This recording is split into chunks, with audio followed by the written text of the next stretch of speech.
Today, I'm going to be walking you through a simple scalping strategy that has changed the way that I trade forever. It's simple, it's repeatable, and it's the reason why I've been able to find consistent setups and generate consistent profits instead of just trading random setups. So in this video, I'll break down the exact steps, explain how I manage risk, and then show you how it actually plays out in the market. By the end of this video, you'll have an entire strategy that you can start testing right away. Now, the goal of this video is to learn one easy, simple, and proven profitable strategy. No indicators are needed for this strategy. They can help give you more of an understanding of what is happening within the market. However, they are not needed. Now, why do we want to use this strategy?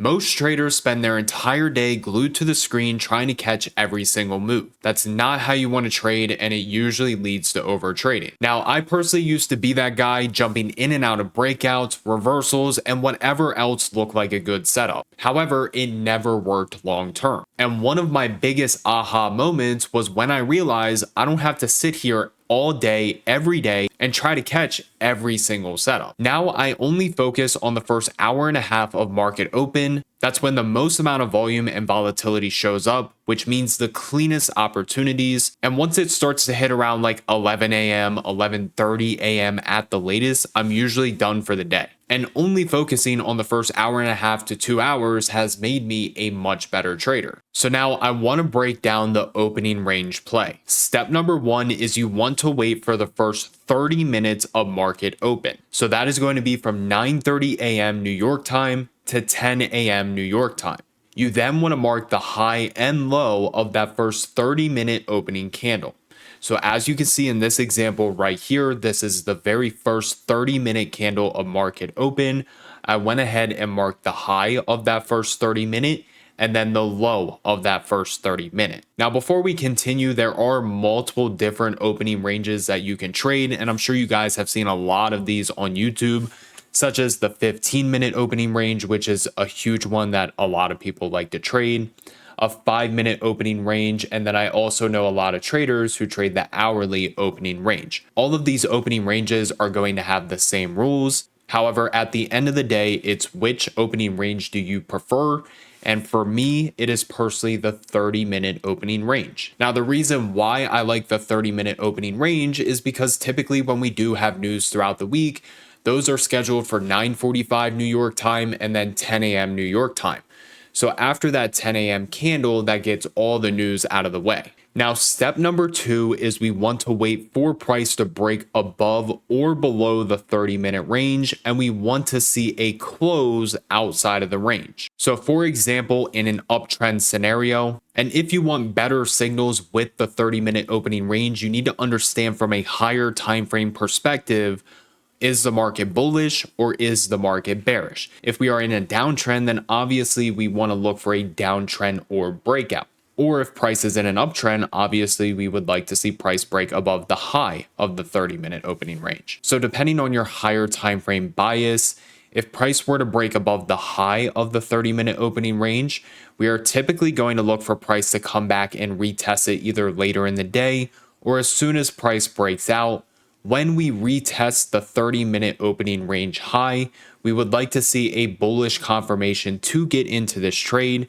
Your stop would be right below that 30-minute orb breakout, and you are looking for a further continuation higher. Now, in a downtrend scenario, sorry, I'm covering that up a little bit, but in a downtrend scenario, what we are going to look for is we are going to look for price to break below the 30-minute range, retest it, give some kind of bearish confirmation to go short to catch a further move down with a stop loss right on the opposite side of the low of that 30-minute opening range. Moving on to step number three, what we are looking for when price breaks out of this range is to break price down to a 2-minute time frame and look for your signal to either go long or to go short. Now, this is typically what I would look for an entry confirmation. As we see right here in this example, we have our 30-minute orb, price breaks above it. What I am looking for is for price to come back and retest this level. Again, the best way for this to work out is when we get an extended move above that opening range breakout or below that opening range breakout. When it then comes back, we are looking to get in either for a long or a short entry. So again, sometimes the retest can happen very quickly and right away as soon as we start to break out, or it gets an extended move away and then pulls back a little later. So let's go ahead and look at today, for example. As we can see, our very first 30 minutes is going to be the high of this candle right here and the low of this candle right here. Now, as you can see, price tried to break below that 30-minute opening range. However, it came back up and it reclaimed that level. And then a little later, we broke above the high of that 30-minute opening range. So now what we are doing from here is we are breaking it down to a smaller time frame. Now, again, this is when price broke above it, tried to come back down, but very quickly started to pop back up and reclaim and closed right here.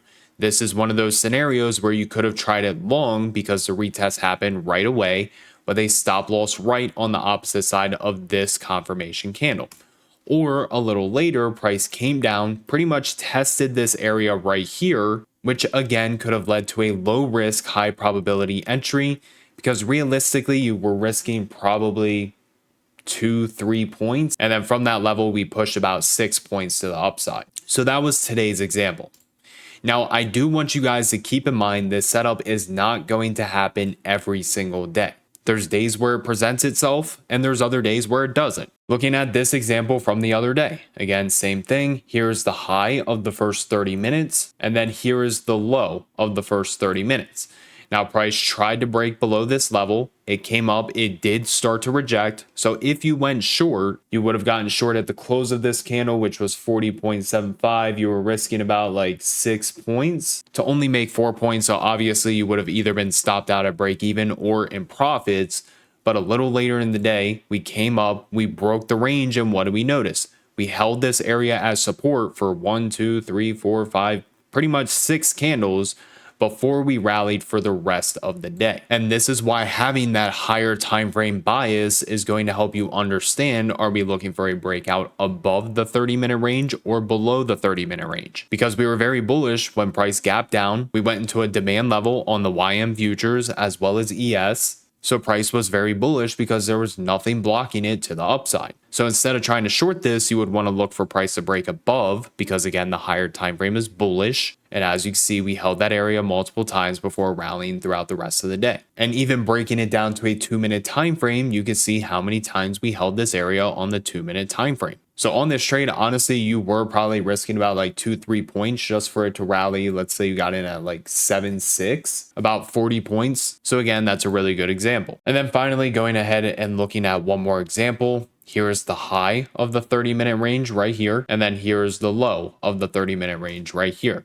Price breaks above, makes it support 1, 2, 3 times before rallying to the upside. Break it down to a 2-minute time frame, and you can see that when price came back down and tested this area as support, that set up for a high probability long position. Let's just say you entered at the close of this candle right here. Stop loss was right here, so you were risking about like 3 points yet again, and then price rallied for about 12 points before pulling back and then rallying for the rest of the day. So again, this is a very simple strategy that you can start implementing right away. Wait for the first 30 minutes of market open, mark your high, mark your low, have an understanding of where price is likely going to go next based off the higher time frame levels, because that is going to let you know, are you looking for a break above the 30-minute orb, or are you looking for price to break below the 30-minute orb? When price pulls back, you want to see price hold that area either as support or resistance.